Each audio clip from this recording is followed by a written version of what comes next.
আমাদের সাথে জাহাঙ্গীরনগর বিশ্ববিদ্যালয় থেকে যুক্ত হচ্ছেন সহকর্মী সাইদুজ্জামান সাকিব। সাকিব, জানাবেন যে এই মুহূর্তে আপনি কোথায় আছেন এবং কি চলছে সেখানে সার্বিক পরিস্থিতি জানাবেন। কাজেরই আমি রয়েছি জাহাঙ্গীরনগর বিশ্ববিদ্যালয়ের সিনেট ভবনে, যেখানে জাকসু নির্বাচনের ভোট গণনা চলছে। এখানেই গতরাত 10:30টার কিছু সময় আগে থেকেই কিন্তু ভোট গণনা শুরু হয়েছে। তবে এখন পর্যন্ত 21টি কেন্দ্রের মাত্র 9টি কেন্দ্রের হল সংসদের ভোট গণনা সম্পন্ন হয়েছে। এখনও প্রায় 12টি হল সংসদের ভোট গণনা বাকি রয়েছে। তারপরে কেন্দ্রীয় সংসদ অর্থাৎ এই জাকসুর যে কেন্দ্রীয় সংসদের প্রার্থীদের ভোট, সেগুলো গণনা শুরু হবে।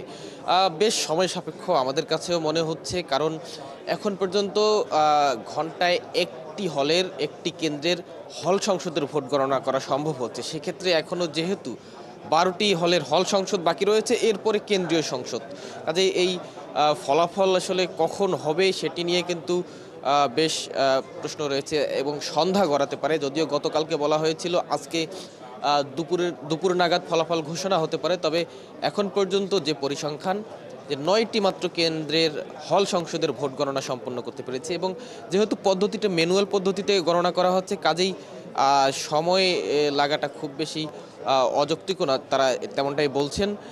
আর একটু জানিয়ে রাখি, গতকাল দিনভর নানা অভিযোগ অনুযোগের মাধ্যমে কিন্তু ভোট গ্রহণ সম্পূর্ণ হয়েছে জাহাঙ্গীরনগর বিশ্ববিদ্যালয় কেন্দ্রীয় ছাত্র সংসদের।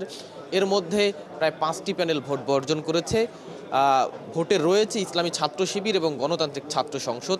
ইসলামী ছাত্র শিবির যদিও আনুষ্ঠানিকভাবে তেমন কিছু জানায়নি, তবে ছাত্রদলের ভোট বর্জনের প্রতিক্রিয়া তারা জানিয়েছিল যে ভোটে ভরাডুবি টের পেয়ে তারা আসলে ভোট বর্জন করেছে। এবং গণতান্ত্রিক ছাত্র সংসদ তারা মধ্যরাতে সংবাদ সম্মেলন করেছে।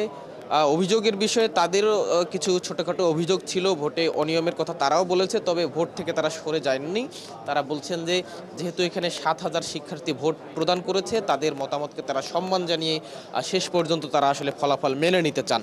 এবং এখন পর্যন্ত যেহেতু ফলাফল হয়নি, 2টি প্যানেলই রয়েছে, এছাড়া স্বতন্ত্র প্রার্থীরা কিন্তু ভোটের মধ্যেই রয়েছে। তারা অপেক্ষা করছেন ফলাফলের জন্য। এই ফলাফলের জন্য আসলে আমরা গণমাধ্যম কর্মীরাও রাতভর অপেক্ষা করছি। নিরবিচ্ছিন্নভাবে এখানে গণনা চলছে। গতকাল সারাদিনে 21টি কেন্দ্রে 11,897 ভোটের মধ্যে ভোট কাস্ট হয়েছে 7,934টি, যার হার হচ্ছে 66.72%। এই ভোট গণনার হার নিয়েও আসলে শিক্ষার্থীরা নানান কথা বলছেন। তুলনামূলক আমরা দেখেছি যে ঢাকা বিশ্ববিদ্যালয় কেন্দ্রীয় ছাত্র সংসদের যে পরিমাণ ভোট পড়েছে, তার তুলনায় এই জাহাঙ্গীরনগর বিশ্ববিদ্যালয় একটি পূর্ণাঙ্গ আবাসিক বিশ্ববিদ্যালয় হওয়া সত্ত্বেও সেখানে কিন্তু কিছুটা ভোট গ্রহণ কম। এর কারণ হিসেবে শিক্ষার্থীরা বলছেন, যারা আবাসিকে এখানে থাকেন বা এর বাইরে থাকেন, তারা আসলে খুব একটা ভোট দিতে আসেননি, এবং ভোট বর্জনের ফলে এই ভোট কম পড়ার একটা প্রভাব পড়েছে। তো এখন পর্যন্ত ভোট গণনা চলছে। আরও 5টি হল সংসদের ভোট গণনা ইতিমধ্যে শুরু হয়েছে। এরপরে বাকি ছাত্র সংসদের ভোট গণনা শেষ হলে কেন্দ্রীয় সংসদের ভোট গণনা শুরু হবে। তো ভোট গণনার খবরাখবর আমরা রাখছি, প্রত্যেক বুলেটিনেই হয়তো আমরা আপডেটগুলো দিতে পারবো। কাজরি। সাকিব, আপনাকে ধন্যবাদ। আপনি থাকুন আমাদের সাথে।